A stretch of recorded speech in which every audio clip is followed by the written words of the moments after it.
गुजरात के गृह राज्य मंत्री हर्ष संघवी से मिलने पहुंचे सफाई कर्मचारियों ने गृह मंत्री के नहीं मिलने पर भाजपा नेताओं का घेराव कर जमकर विरोध किया। गुजरात के वडोदरा में विश्वामित्री का पानी भर जाने से बाढ़ आ गई थी और उस दौरान वडोदरा के पूर्व municipal commissioner doctor Vinod Rao भी वडोदरा में दिखाई पड़े थे, जिसका हरनी बोट कांड के पीड़ितों ने विरोध किया है। दरअसल हरनी बोट कांड का कॉन्ट्रैक्ट देने में डॉक्टर विनोद राव का बड़ा हाथ था। ऐसे में उन्हें वडोदरा से दूर रखने की मांग पीड़ित अभिभावकों ने सर्किट हाउस में आयोजित वडोदरा के प्रभारी मंत्री हर्ष संघवी से की है।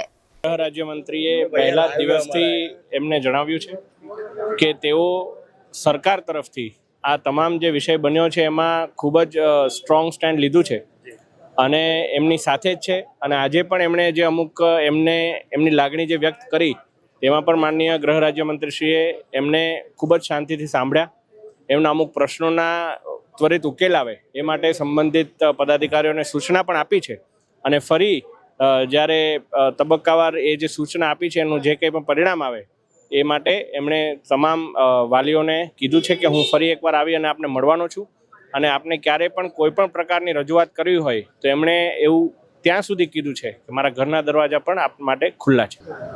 તમામ વાલીઓએ માત્ર એક નહીં પરંતુ એમની સમગ્ર લાગણી એમને જણાવી છે અને એના ઉપર ખૂબ જ સકારાત્મક વલણ માન્ય ગૃહ રાજ્યમંત્રીએ દાખવ્યું છે। लेकिन इस दौरान हरनी बोट कांड पीड़ित के एक अभिभावक को सर्किट हाउस में एंट्री नहीं मिलने पर अभिभावक ने रोष जताया।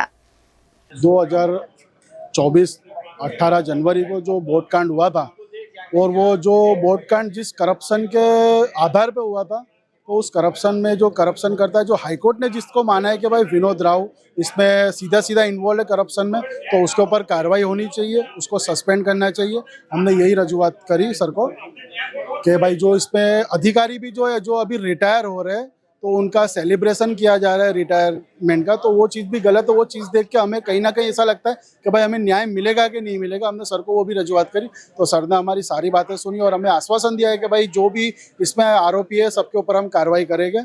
ये सिर्फ आश्वासन ही दिया गया है या फिर आपको विश्वास मिला और क्या कहोगे? नहीं, अभी तो उन्होंने आश्वासन दिया, पर उन्होंने एक बात ये भी कही है कि 3 दिन बाद वो वापस बड़ौदा आने वाले, तो हमारे पास जो भी मटेरियल है, जो भी एविडेंस है कॉरपोरेशन के, वो सब हम उन्हें देंगे और वो उस दिशा में हमारी जो एफआईआर पेंडिंग है वो एफआईआर भी फड़वाएंगे और वो जो भी कार्रवाई हो सकती है उसके ऊपर करेंगे। हमारा मेन आक्षेप तो 2 दिन से यही, आपने देखा होगा फ्राइडे को भी हम लोग कहे थे म्यूनसिपल ऑफिस में कि भाई उसको तात्कालिक से बाहर किया जाए बड़ौदा से, क्योंकि गुजरात में उसके अलावा और भी बहुत से अधिकारी है जो बड़ौदा के लिए काम कर सकते हैं।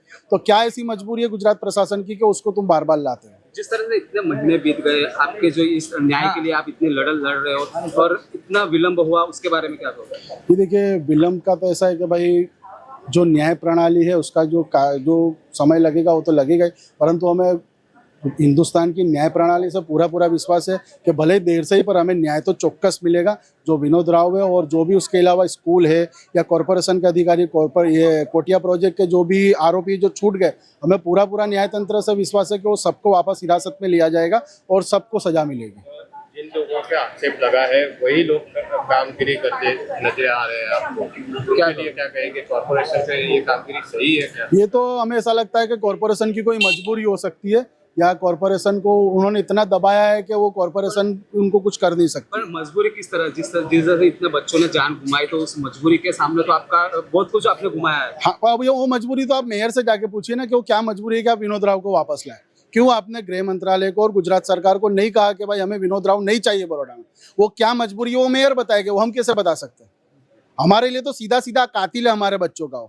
उसने बड़ौदा की जमीन को खुद के बाप का माल समझ के उसके जो जानने वाले लोगों को दिया है। क्या वो बड़ौदा की जमीन उसके बाप का माल है? वो सरकारी संपत्ति है, गुजरात के रहवासियों की जमीन है। जो भी उसने करप्शन किया है वो सब देखते हैं, सब आप भी जानते हो, हम भी जानते हो, पूरा गुजरात जानता है। तो फिर क्या बड़ौदा कॉरपोरेशन की मजबूरी है? ये आप जाकर मेयर से सवाल कीजिए, कलेक्टर से सवाल कीजिए और कॉरपोरेशन के कॉरपोरेटरों से सवाल कीजिए, तो वो आपको बता सकते हैं कि उनकी क्या मजबूरी है कि वो वापस लाए उनको। क्या गुजरात में और कोई अधिकारी नहीं है कि जो बड़ौदा को संभाल सकता है? अगर ऐसा हो तो बता दो हमें, तो हम शांत हो जाएंगे कि भाई गुजरात में कोई कैपेबल नहीं है। ये करप्शन, ये घूसखोर के अलावा गुजरात में कोई कैपेबल नहीं है, आप ऐसा जाहिर कर दो तो हम कुछ नहीं बोलेंगे। जब मीटिंग खत्म कर हर्ष संघवी का काफिला सर्किट हाउस से बाहर निकल रहा था, तब अहमदाबाद कॉरपोरेशन के जैकेट पहनकर वडोदरा में सफाई करने वाले कर्मचारियों ने अपनी बात कहने की कोशिश की। हर्ष संघवी तो मौके से निकल गए, लेकिन भारतीय जनता पार्टी के अध्यक्ष डॉक्टर विजय शाह और अन्य नेता सफाई कामदारों के हत्थे चढ़ गए। उन्होंने भाजपा के नेताओं का घेराव कर उन्हें नौकरी दिए जाने की मांग की।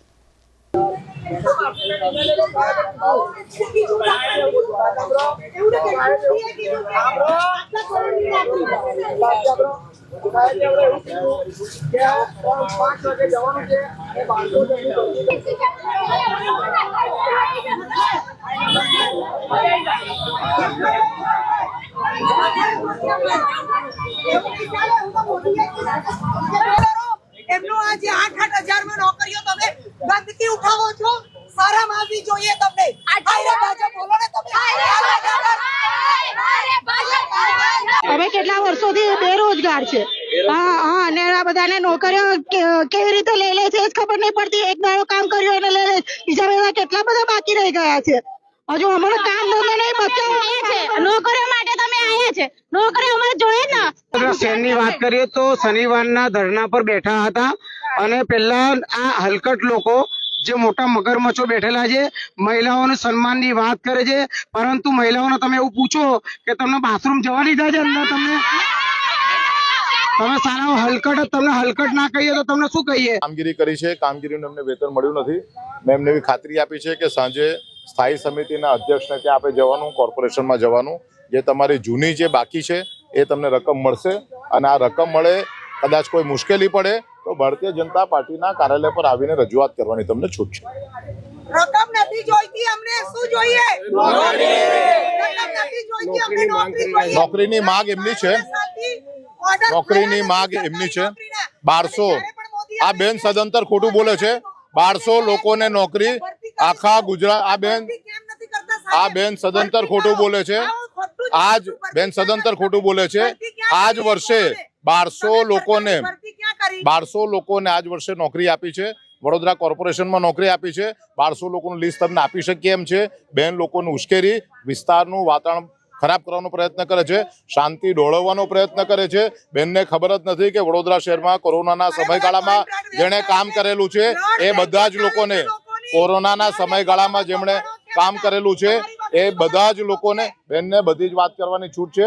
અને બેન જે કૌભાંડો હોય બજારમાં તમને રજૂ કરવાની છૂટ છે. કોઈ પણ વ્યક્તિ તમારી વાતોથી દબાણમાં આવવાનું નથી. અને જેટલા લોકો કોરોનામાં હતા એ બધા જ લોકોને નોકરી મળી છે. આવનારા સમયમાં પણ એમને નોકરી મળશે. નોકરીની પ્રક્રિયા હોય, અહીંયા આગળ લોકોને ટોળા ભેગા કરવાથી નોકરી ન મળે, નોકરીની એડવર્ટાઇઝમેન્ટ થશે, રાજ્ય સરકારમાંથી નોકરીના સંદર્ભમાં ખર્ચની મંજૂરી લેવાશે અને ત્યાર પછી જેટલી જરૂરિયાત છે તેટલા લોકોને નોકરી આપવામાં આવશે. પરંતુ જો એવું કહેવા માંગતા હોય કે અહીંયા અત્યારે અમે આવેલા છે, અમે અહીંયા ઉભેલા છે અને અહીંયા જ એમને નોકરી આપવામાં આવે, તે વસ્તુ શક્ય નથી.